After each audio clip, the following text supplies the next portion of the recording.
Hello to all you reptile people. I haven't posted a video in a long time on this channel, and this is the video where I explain why I've been kind of gone for a long time since I've been doing interviews on the Edgar Ortega radio show. A while back I started doing those interviews, and I had a lot of fun interviewing people within the reptile community. Interviewed people like Tom Crutchfield, Bob Clark, got to interview Mark O'Shea, and you can find those interviews on this channel as well as other breeders, local breeders here in California. And I had a lot of fun doing it. But at some point I had to stop, as well as I had to stop doing lots of other things because of things that changed in my life. Mainly, I lost my vision and I became very much legally blind. About six or 7 years ago, I started losing my vision to the point where I became legally blind. And since then, it's deteriorated a lot further, and to the point where I basically see light and shadow, and I can't see people's faces anymore. I can't see the detail on my animals. And I'm very much legally blind. When I go out, I have a white cane and everything. So I am very much legally blind, and I've had to adapt to lots of things. As you can imagine, losing your vision can be quite traumatic, can be quite a change. And so as it relates to keeping reptiles, on this channel, I'll be talking and sharing with you how I've adapted to both keeping reptiles and in participating in the reptile community. Since the Edgar Ortega radio show, I stopped doing those for obvious reasons. Well, maybe not so obvious. When I did those interviews, I did all the filming, the recording, and the editing, but I had the advantage of being able to see and edit right on the computer. As you can imagine, it's a lot harder once you've lost your vision. And so I don't do that right now.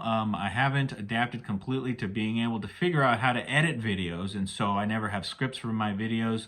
I just kind of turn the camera on and start talking to you. So everything you'll get will be in kind of one take here. And I'm just talking to you guys, telling you guys, updating you what it's been like. Certainly I can't do those edits like I could before, but maybe we'll get some help and I'll be able to do those interviews again soon. But from here on out, I will be sharing what it's like as a reptile keeper and my adventures with reptiles as a blind person, and also share with you, as we've been posting the talks each month that we've had at Central Valley Herp Society. We meet out here in Manteca, California every other month this year. As we're getting started. After COVID, I started Central Valley Herp Society in 2011, and I ran it for its first 5 years, and since then, other people ran it, and then COVID came along, and it kind of made things difficult, and so the people that were running Central Valley Herp Society decided to kind of stop, and they kind of shut it down. Okay, but I was able to speak with them and keep the social media stuff, and my plan originally was to find someone who can take over, because every community should have a herpetological society that thrives with all reptile keepers, people that are interested in reptiles and herpetology from an academic standpoint, whatever it is. If you love reptiles, you should have a herpetological community within your own community, a herp society in your community. And so I tried and tried, but nobody kind of wanted to take it up again. And I kind of was under the impression, well, I'm blind now. I'm limited as to what I can do. Certainly I can't see, and I kind of limited myself. And it came to the point where people just kept asking, hey, you should start up Central Valley Herp Society again. You should do that again. You did a great job before. People said nice things about it. And so during that time, I had adapted quite a bit to what I was able to do, what I can do, being able to see very little, just kind of light and shadow, like I said. And I said, you know what, well, let's give it a shot. And this year in March, we started Central Valley Herpetological Society back up, and it's been going strong since then. We've met in March, May, June, and let's see, when did we meet? We met every other month since March. I got my months mixed up, but we've had lots of fun. We've had some great speakers. Our first speaker back was Ben Witzke. He was able to talk about his work with the San Francisco Zoo, and the work they're doing to reproduce endangered, threatened amphibian species here in California. So that was great. And the month following that meeting, we had Brian from Brian Boas. He came, he did a talk, Boa Constrictor 101. That was a lot of fun. I had a packed house, and he ended up speaking for like close to 2 hours. And so that was a lot of fun. He brought lots of his animals and got to teach us everything he could condense into that time about boa constrictors. And so that was lots of fun. Our last meeting, we had Aaron Miller, and he spoke on the eastern collared lizard. He's always a hit at the local shows here, showing off and selling his beautiful eastern collared lizards, beautiful blue on those animals. Really cool. He gave a talk on how to keep those, how to raise them, how to breed them, and his experiences with those. And it's been a lot of fun. We've been giving away books every month at each of the meetings. And at this last meeting, we had lots of kids, so that was a lot of fun. And we're going to be doing more stuff for the kids that show up at our meetings. Central Valley Herp Society is certainly family friendly, and we encourage you guys to come out each time. So be sure to check out the Facebook page for Central Valley Herpetological Society so you get updates on all the meetings that are coming up. But anyway, I'll be posting videos about Central Valley Herp Society. I posted several of the lectures. Those lectures that I mentioned, they're all posted on this channel, and so I'll share those there.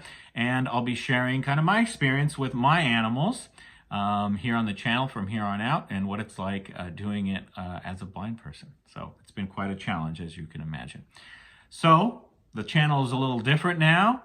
I'm not doing the Edgar Ortega radio show, but I will be sharing with you guys my experience as I've adapted to keeping reptiles. Some people might not think that a blind person could keep reptiles efficiently, but what do you think? Do you think a blind person can keep reptiles? Let me know in the comments. I'll share with you the species that I keep. Also, what species do you think a blind person could keep? Say, I like snakes. So what kind of snakes do you think that a blind person could easily or more easily adapt to keeping? And then let me know in the comments. And throughout these videos, I'll also be showing you what I really do keep. And some of it might surprise you. But that's been my experience. As far as field herping goes, that's been pretty limited for obvious reasons. But I think we have gone out with my wife and the kids at least once or twice, and we found some cool stuff. I'm not able to spot them. I was never good at road cruising, spotting the snakes on the road, because I never had great vision because of the retinal disease that I have that causes all this. But now especially not, certainly not. But we can go and I can see what other people find, or at least anyway, check it out. If it's safe to hold, maybe we'll pick up the animals and things like that. But I do want to do more field herping. But it's certainly, my vision loss has certainly limited us going out like that. But I do want to do it more. If you want to take me out, field herping, let me know. That should be lots of fun. Certainly for me, and that'd be fun. I'm trying to think of anything else. But yeah, those are the updates. I lost my vision. I haven't done the Edgar Ortega radio show in a while. But we got Central Valley Herpetological Society back, and I'll be sharing stuff about that with you. So if you like reptiles, if you like amphibians, keeping them, or if you like breeding them, or if you like reptiles and amphibians in an academic standpoint, be sure to subscribe to this channel, and you'll get to see my experiences working with reptiles as a very much blind person. I can't think of anything else, but be sure to watch for more updates and more videos as I put them up, and I'll be putting them up much more frequently. So thanks for watching this channel. If you're glad we're back, if you're glad I'm posting videos again, if you've enjoyed the lectures that I've been posting up from Central Valley Herp Society, be sure to give it a like, this video, and subscribe to this channel. That helps out. So we'll be making this channel a lot more active now. So as a handsome blind reptile keeper, I'll be sharing my experiences with you from here on out. So I'll see you, or rather you'll see me, in upcoming videos. Talk to you then.